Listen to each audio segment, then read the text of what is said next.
Roughing It by Mark Twain, Chapter 39. About 7 o'clock one blistering hot morning, for it was now dead summer-time, Higbee and I took the boat and started on a voyage of discovery to the two islands. We had often longed to do this, but had been deterred by the fear of storms, for they were frequent and severe enough to capsize an ordinary rowboat like ours without great difficulty, and once capsized, death would ensue in spite of the bravest swimming, for that venomous water would eat a man's eyes out like fire, and burn him out inside too, if he shipped to sea. It was called 12 miles, straight out to the islands, a long pull and a warm one, but the morning was so quiet and sunny, and the lake so smooth and glassy and dead, that we could not resist the temptation. So we filled 2 large tin canteens with water, since we were not acquainted with the locality of the spring said to exist on the large island, and started. Higbee's brawny muscles gave the boat good speed, but by the time we reached our destination we judged that we had pulled nearer 15 miles than 12. We landed on the big island and went ashore. We tried the water in the canteens now, and found that the sun had spoiled it. It was so brackish that we could not drink it.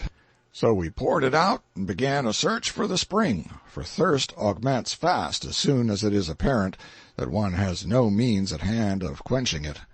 The island was a long, moderately high hill of ashes, nothing but gray ashes and pumice stone, in which we sunk to our knees at every step, and all around the top was a forbidding wall of scorched and blasted rocks. When we reached the top and got within the wall, we found simply a shallow, far-reaching basin carpeted with ashes, and here and there a patch of fine sand.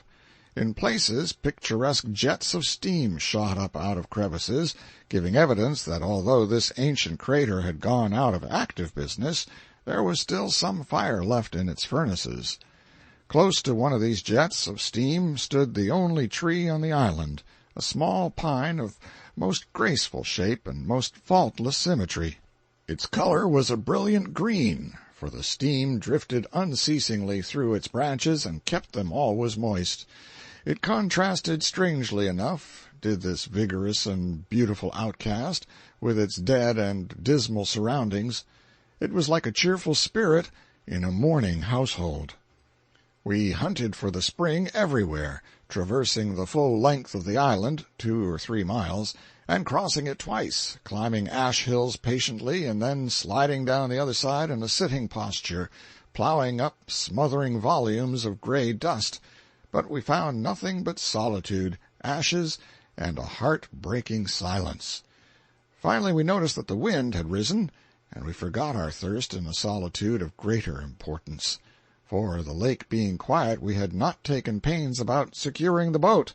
We hurried back to a point overlooking our landing-place, and then, but mere words cannot describe our dismay, the boat was gone. The chances were that there was not another boat on the entire lake. The situation was not comfortable. In truth, to speak plainly, it was frightful.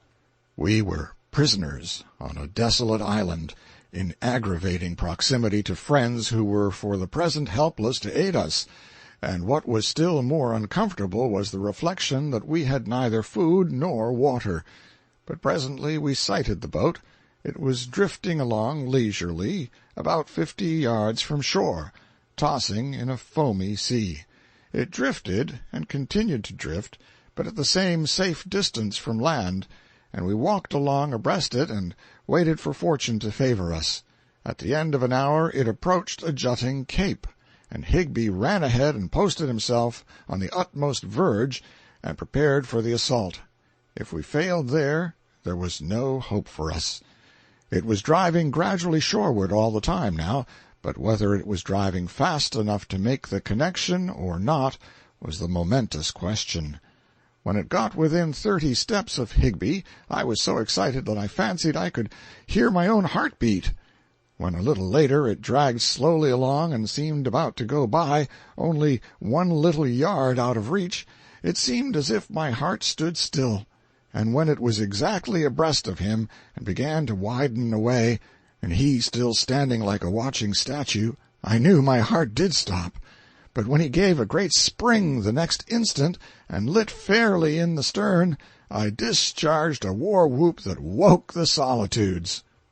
But it dulled my enthusiasm presently when he told me that he had not been caring whether the boat came within jumping distance or not, so that it passed within 8 or 10 yards of him, for he had made up his mind to shut his eyes and mouth and swim that trifling distance. Imbecile that I was, I had not thought of that. It was only a long swim that could be fatal. The sea was running high and the storm increasing. It was growing late, too, 3 or 4 in the afternoon.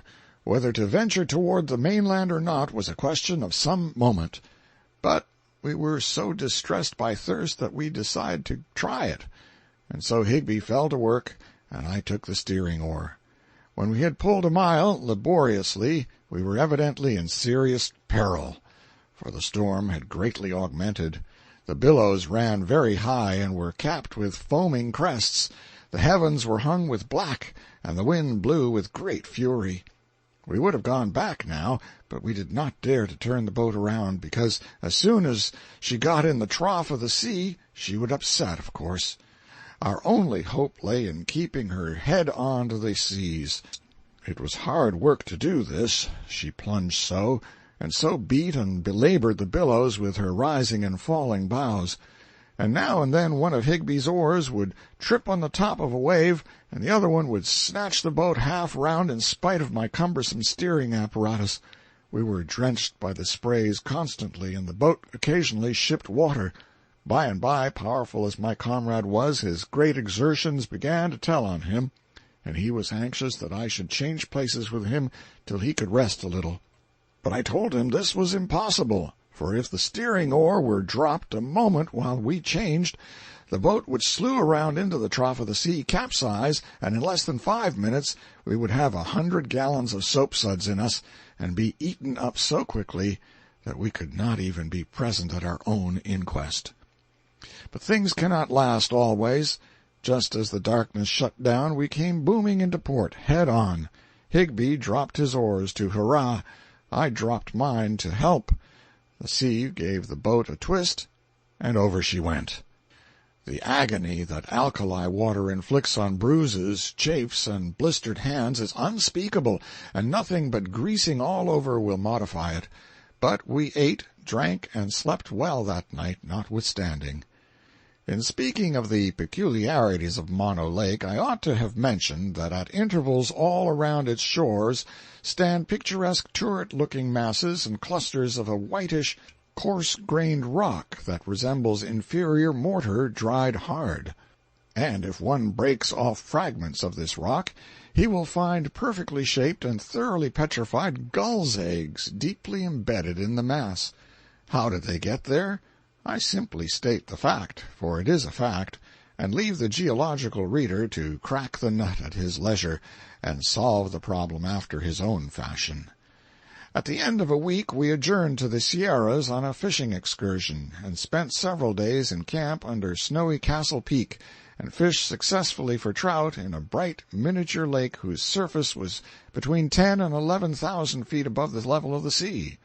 Cooling ourselves during the hot August noons by sitting on snowbanks 10 feet deep, under whose sheltering edges fine grass and dainty flowers flourished luxuriously, and at night entertaining ourselves by almost freezing to death.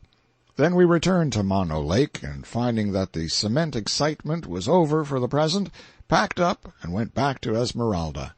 Mr. Ballou reconnoitered a while, and, not liking the prospect, set out alone for Humboldt. About this time occurred a little incident which has always had a sort of interest to me, from the fact that it came so near instigating my funeral. At a time when an Indian attack had been expected, the citizens hid their gunpowder where it would be safe and yet convenient to hand when wanted. A neighbor of ours hid 6 cans of rifle powder in the bake-oven of an old discarded cooking stove which stood on the open ground near a frame outhouse or shed, and from and after that day never thought of it again. We hired a half-tamed Indian to do some washing for us, and he took up quarters under the shed with his tub. The ancient stove reposed within 6 feet of him and before his face. Finally it occurred to him that hot water would be better than cold, and he went out and fired up under that forgotten powder magazine and set on a kettle of water. Then he returned to his tub. I entered the shed presently and threw down some more clothes, and was about to speak to him when the stove blew up with a prodigious crash and disappeared, leaving not a splinter behind. Fragments of it fell in the streets full 200 yards away.